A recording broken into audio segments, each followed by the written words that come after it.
We do have more information on this trade. Ayo Dosunmu traded to Minnesota. Pretty interesting. Traded for Leonard Miller. Rob Dillingham, and 4 second-round draft picks. Yeah, Leonard Miller, of course, played for G League Ignite. Rob Dillingham had a really good rookie year in the NFL, 6'3" guard. Miller is 6'10", 220. Another guard in return. Dillingham is averaging 9 minutes a game this year. And last year in 49 games, 10 minutes. Yeah, he showed promise, and then this year the promise kind of escaped him, to be honest about it. The other thing, and both guys are 22, I believe. They fit the timeline we talked about. The other thing is you've got to be aware that they made a move with a team that they had been talking with for a while. I know you're not happy about this. Well, all right, let's reset here. So, yes. Ayo Dosunmu. And Julian Phillips. Thank you. Go to Minnesota. Rob Dillingham, Leonard Miller, and 4 second-round draft picks come back to the Bulls. The Bulls now have how many second-round draft picks? 9.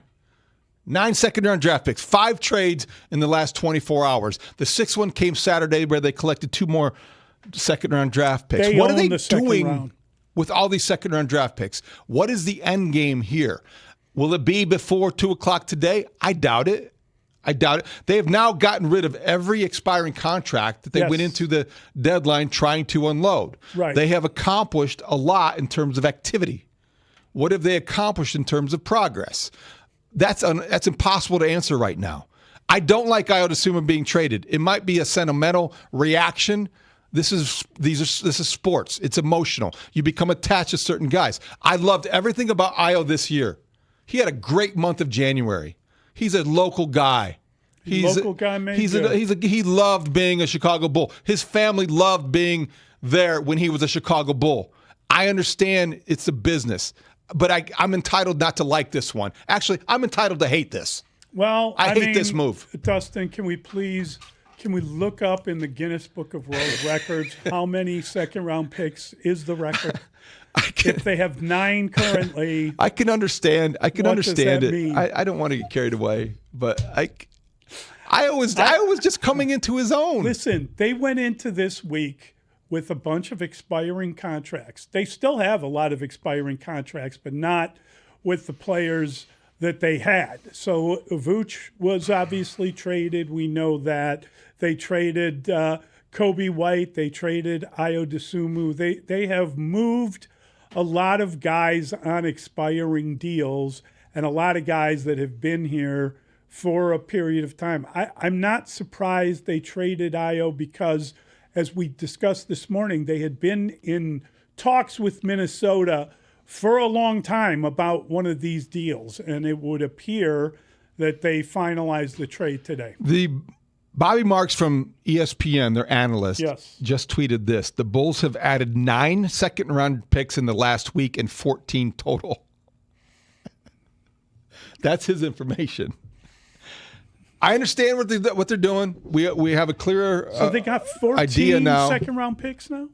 Bobby Marks says they have 14 total second-round picks. Again, Dustin, where is that Guinness Book of World Records? It's got to be a record. Are the Bucks at all interested in collecting second-round picks? Would they be? I mean, They've said that if they could get 5 seconds, they'd trade Giannis.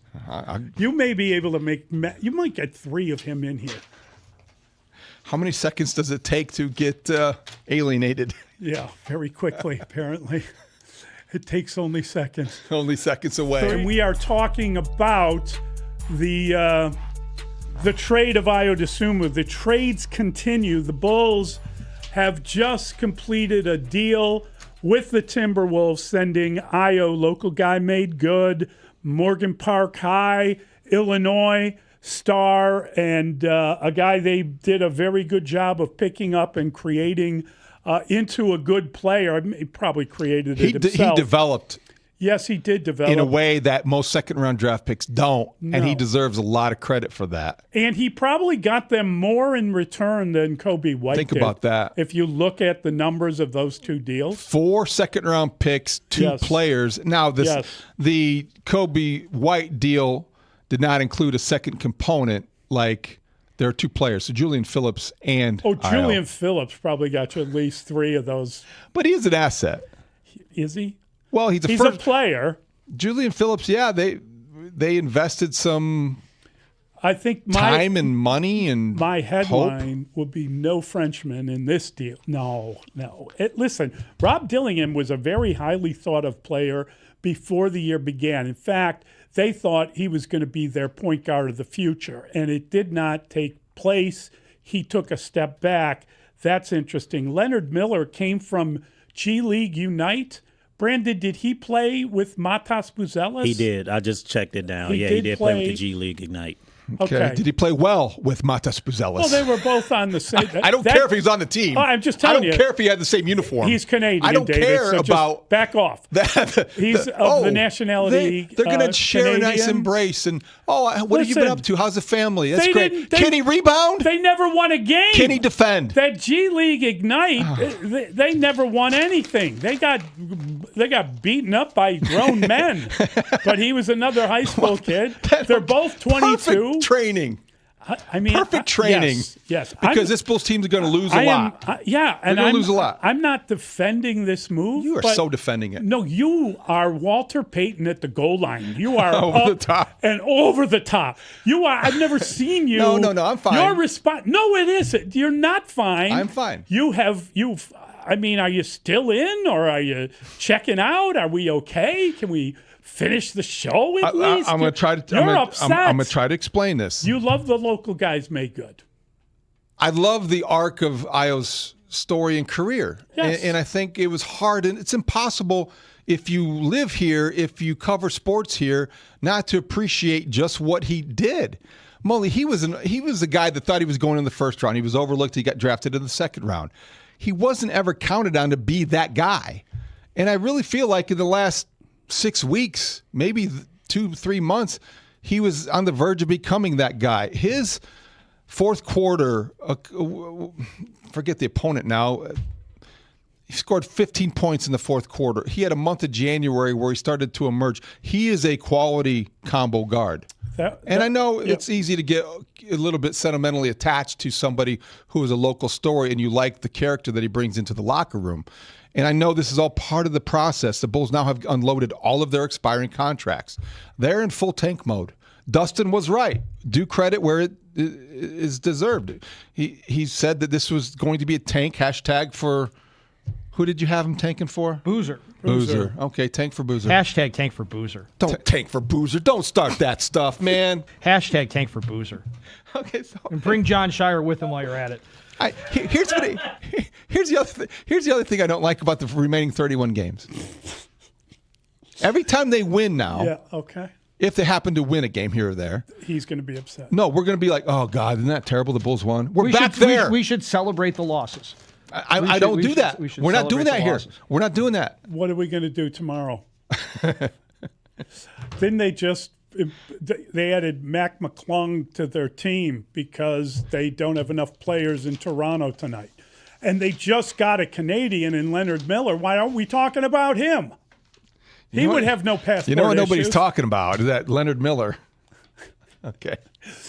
He's I know. 6'10", David. I know it's all part of the plan. Tallest This guy in the is team. frankly part that makes Yes. the NBA sometimes hard to Can I ask a question? watch. Are they going to make another move before they get to 2:00 today?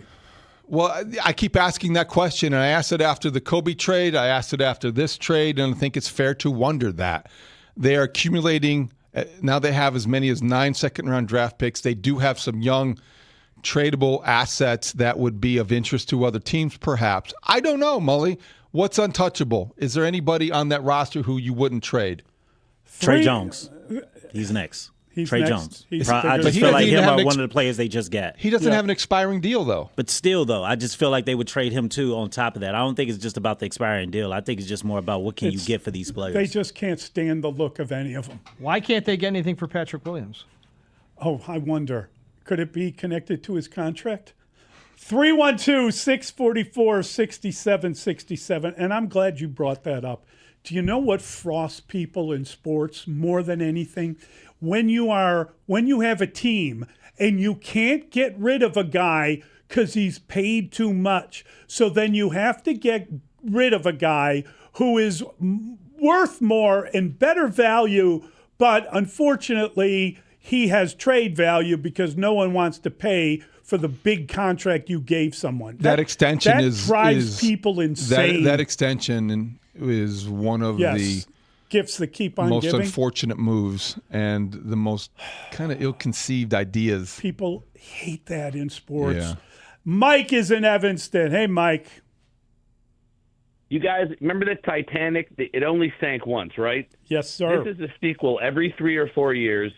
The Bulls started the season with the 25th out of 30th lowest payroll. So I don't see how people can blame the front office. The ownership for the last, I'd say, 20-plus years has never had a competitive payroll. You can go to hoopshype.com, look at all the payrolls.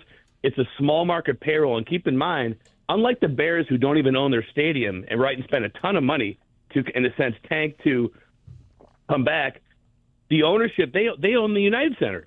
This is a wealthy team. They were ranked top 20 in all organizations. This is basketball, football, Mike, and but hockey. I respect. Let's have a conversation here, though. Do you really see this as a poor spending decision? This is about player evaluation. This isn't about ownership being unwilling to spend, is it? I don't see it that way. Why do you see it that way? Oh, darn it, Mike. Yeah. He hung up. You He hung up on me. You hung up on him. No, I did not. Yeah, he was in I the wanted to middle have of a conversation. rant. Well, listen, but Mully, tell me, how is this about spending? The Bulls aren't unwilling to spend, are they? I know they have a tax; they want to stay underneath, but there's a lot of teams. This is about the decision to take 2 steps backward, to tank, if you will. If they get Giannis by 2:00, are you going to change your tune? Yes. It's about spending. Let's try John. John's on the Odyssey app. Hey, John. Hey, guys. Always enjoy you guys. Listen, is they sipping on some leftover eggnog that has something in it or something? Because they swapping for the same kind of players. I don't understand what they doing. This is the 3rd time, man. How many chances do you get to get it right? I'll hang up. That's a good question. We talked about that. I mean, it's, this is apparently all approved, right? We learned that there are no shortcuts. They're not taking shortcuts. This is a rebuild.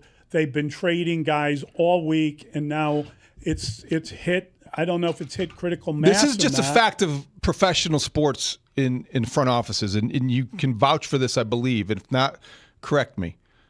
But when teams, whether it's in the NBA, Major League Baseball, or even the NFL to a lesser degree, because I think parity is easier to achieve there, when you go this direction and you hit reset, typically the front office buys itself collectively more time. That's it. More time. Yeah, that's so. The criticism of ownership is not so much, if you want to be critical of ownership here, and I understand that reaction from the fan base, is not so much the unwillingness to spend money, because in the NBA, you're spending money. Look at these salaries. They're exorbitant. The criticism would be, are you, in fact, resetting with the same decision makers who put yourself in this position? It's entirely exactly what you have done. They told you they had done that. They threatened to do something like this. There is nothing that has happened thus far that is not something they pretty much explained at the beginning of the year.